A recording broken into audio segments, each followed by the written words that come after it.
Talampakan! Hanggang talampakan! Tara na! At makipag-ututang dila kay Laika Barista!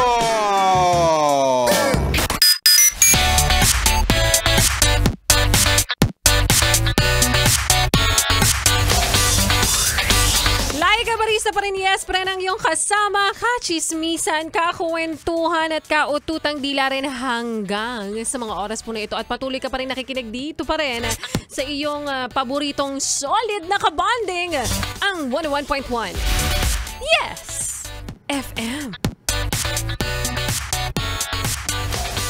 At oras na para lumabas ang mga manggagamit ngayon. Oo, alam natin, yes, friend, na isa ka doon. Kaya alam mo na ulit ang gagawin mo. Puntahan ang aking Facebook fan page na Laika Barista. LYKABARIST.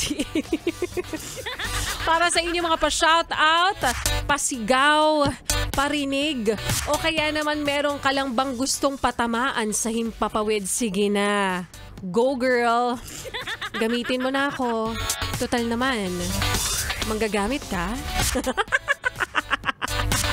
At maya-maya lamang isa-isay natin, yes, pero na ang inyong mga pabate at pa-shoutout. But for now, balikan muna natin ang kwento ng ating Laika Barista moments kanina na pinamagatang One-Sided Love. Ayan. Para sa iyo, yes, friend, na nagmamahal o nagmamahal lang mag-isa. Na ikaw lang pala, o ikaw na lang pala rather, ang may gusto na mag-work pa ito. Ikaw na lang pala ang umaasa na may patutunguhan pa ito. Pero ganun talaga. Reality hurts. Kaya nga nang sabi ko kanina sa ating Laika Barista moments, there are things that you should learn the hard way. Para malaman mo at maramdaman mo na you deserve someone better. Diba? Para maging lesson na rin sa'yo, yes, pero na kapag may bagong dumating, alam mo na, no expectations, na hindi lang ito puro kilig. Dahil minsan, nasa dulo ang sakit. Lalo na pag nakatapos na. Natapos na o nakatapos na kayo ng pag-aaway, diba? Yan tayo eh. Kaya ako, sa totoo lang, sabi ko, doon ako sa punto ng buhay ko na, ay nako, kapag nahanap ko na to, eto na siya, nandiyan na nga pala.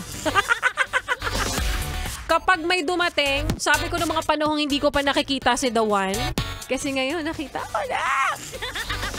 Ayun na nga, going back, nasabi ko doon dati ng mga panahong yun, sabi ko, pag doon na ako sa punto ng buhay ko na kapag may dumating, ay nako, pipilayan ko para hindi na makaalis. Iwan mo pa ako, ha? Mapilayan ka dyan. Charot. Ay, nako. Kopya? Kopyang kopya. Ayan, oras na para isa-isay na natin yung mga yes pero natin manggagamit kayo na nakikinig, nagpapabate, at sa mga yes pero nating nagpapa-shoutout ngayon na nag-message sa aking Facebook fan page. Unang-una sa listahan, Earl Matthew, sabi niya rito, DJ Laika, another daily message po. Sabi niya, pwede raw bang ilagay itong kantang ito sa kanyang playlist daw or sa ating playlist. Demanding ka. Kami nga, inire-request namin yun. Hanggang ngayon, hindi pa rin po naaaprobahan. Hintayin mo lang. Galit. Alfred Marcelina nakikinig rin sa mga oras na ito. Sabi niya rito, yes, friend Laika Barista, pasinghal naman ako na solid na nakikinig sa inyo araw-araw habang namamasada. Ayan, kabisado ko na to from Palasan, Valenzuela. Kahit hindi ako nakatingin, alam ko siya pedicab driver from Palasan, Valenzuela. Nakikinig araw-araw. Alam mo kung bakit? Copy-paste lang naman yung message mo. Charot. Ay nako. O kaya para dun sa mga yes pa na natin nakikinig pa rin hanggang sa mga oras. Ito, ingat kayo. Kasi maulan. Ingat kayo ha. Kasi sa akin, may nag-iingat na. Ay! Wari pa naman. Gusto mo yon? Sariling effects mo, sariling background music mo.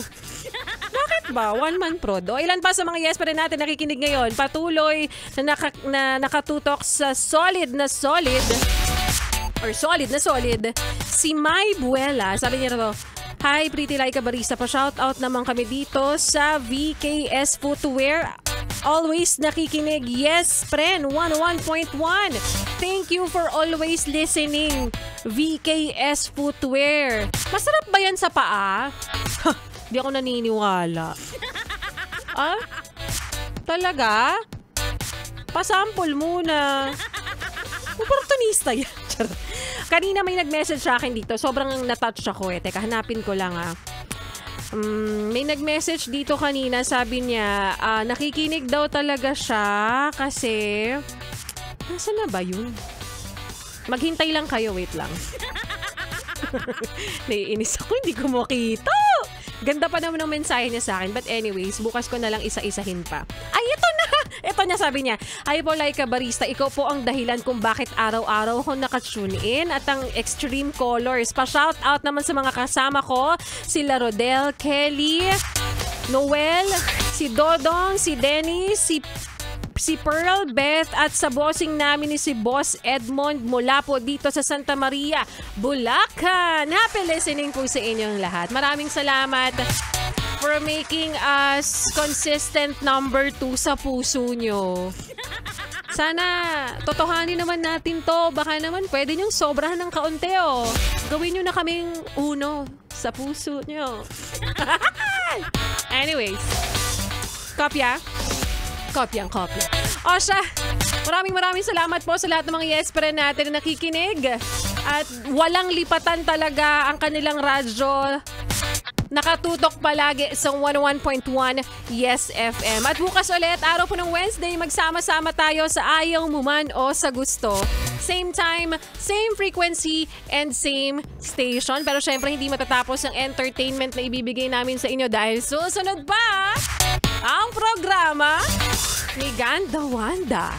6 to 9 p.m. yan.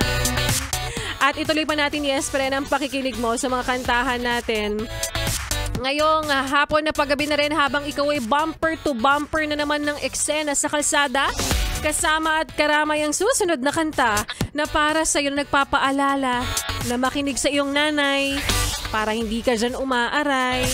At para sa mga babaeng naghahanap ng lalaking okay lang kahit pangit. Okay lang. Basta malupet. Walang kabit.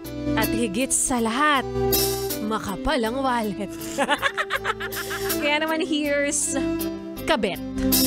Bahala na kayong isipin kung sino ang singer niyan. Basta hindi siya pwede sa radyo eh. Dito sa 101.1 Yes FM. Solid!